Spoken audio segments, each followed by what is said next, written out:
राम मंदिर के उद्घाटन के समय एक और बात कही गई। हमारे बहुत से लोग कहते हैं इसमें सीता जी का नाम नहीं लिया गया। भाई मैं बताना चाहता हूं, अरे आप लोग थोड़ा सा सहज बुद्धि का प्रयोग करिए। ये तो राम जन्मभूमि है, ये तो राम लला है। विराजमान भी वहां 5 वर्ष के हैं। जहां राजा राम होंगे तो वहां सीता भी आएंगी। अभी तो राम लला ही है, तो जय श्री राम ही होगा। और दूसरा, मैं ये भी कहना चाहता हूं, मुझे बड़ी प्रसन्नता भी होती है जब वो ये बात कहते हैं कि सीता जी का नाम होना चाहिए। तो मुझे ध्यान आता है कि दुनिया में कोई दूसरी संस्कृति नहीं है जो ईश्वर में स्त्री तत्व को स्थान देती हो। सिर्फ हमारी संस्कृति है। हम सीताराम भी कहते हैं, राधे श्याम भी कहते हैं, लक्ष्मी नारायण भी कहते हैं, गौरी शंकर भी कहते हैं। और जब राम मंदिर आंदोलन चल रहा था तो हम दोनों को याद करते थे। सभापति जी, मैं बालक के रूप में गया था उस रैली में, मुझे आज तक याद है। हम कहते थे, जन जन के मन में राम रमे और प्राण प्राण में सीता है। हर हृदय की धड़कन रामायण, पग पग पर बनी पुनीता है। यदि राम नहीं है श्वासों में तो प्राणों का घट रीता है। फिर हम कहते थे, इसलिए नरनाहर श्री पुरुषोत्तम का हम मंदिर भव्य बनाएंगे। सौगंध राम की खाते हैं, हम मंदिर वहीं बनाएंगे। और आज आप देखिए, वो सौगंध पूर्ण हुई। उसकी शुरुआत माननीय अडवाणी जी के समय में हुई थी और संपूर्ण मोदी जी ने उसे करने का कार्य किया है। अब मैं एक और बात कहना चाहता हूं, एक थोड़े इस विषय के ऊपर। माननीय खड़गे जी ने कल एक विषय कहा था कि साइंटिफिक होने की बात करनी चाहिए।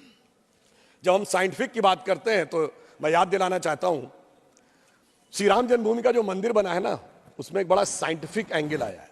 वो क्या है कि रामनवमी के दिन उनके मस्तक के ऊपर सूर्य तिलक होगा। अब इसके लिए सबसे पहले किस चीज की जरूरत है? जो प्लैनेटरी पोजीशन थी कि अर्थ का जो एंगल होगा सूर्य के साथ, उस पर्टिकुलर दिन कैसे होगा। तो इसमें 3 इंस्टीट्यूट ने काम किया है। इंस्टीट्यूट ऑफ एस्ट्रोफिजिक्स बेंगलोर ने, जिसने उस पूरे एस्ट्रोनॉमिकल कैलकुलेशन को सटीक ढंग से किया है। दूसरा है central building research institute Roorkee, जिसने कि उसकी व्यवस्था बनाने का काम किया। और तीसरी एक प्राइवेट कंपनी है जिसने वो कॉन्वेक्स लेंसेस के थ्रू कैसे वो अंदर आएगा और ठीक उसी बिंदु के ऊपर उस दिन केंद्रित होगा, ये व्यवस्था की है। मगर मैं अपने विरोधियों को बताना चाहता हूं, आज तो एस्ट्रोफिजिक्स का इंस्टीट्यूट है, आज तो हमारे पास इतनी टेक्नोलॉजी है, मगर यही तो कोणार्क के सूर्य मंदिर में भी था। यही तो अगर आप देखें तो आंध्र प्रदेश में वेद नारायण मंदिर है, उसमें भगवान के चरणों के ऊपर पड़ती हैं। कोल्हापुर में महालक्ष्मी का मंदिर है महाराष्ट्र में, उसमें 3 दिन के लिए इक्विनॉक्सेस आते हैं तो देवी के मस्तक से लेकर चरणों तक चले जाते हैं। कर्नाटक के श्रृंगेरी में जो मंदिर है उसमें 12 महीनों में अलग अलग सूर्य की गति पड़ती है। पूछिए साहब, अगर विज्ञान नहीं था तो उस जमाने में इतना सटीक कैलकुलेशन कैसे हुआ जो आज इतने बड़े बड़े सैटेलाइट्स के बाद होने की बात आई है। इसलिए मैं कह सकता हूं कि इसके लिए हमें इस विचार पे, धर्म और संस्कृति के साथ इस विज्ञान पर भी गर्व करना चाहिए। वैसे मैं एक और बात कहना चाहता हूं, इसमें विज्ञान का एक और गहरा, आप सबको ध्यान हो कि उसमें 84 सेकंड का मुहूर्त था। और वो शुरू कहां से होता है? अगर आपने कभी भी उसको सुना हो, लोग को तो क्या कहते हैं, ब्रह्मा आयु द्वितीय परार्धे।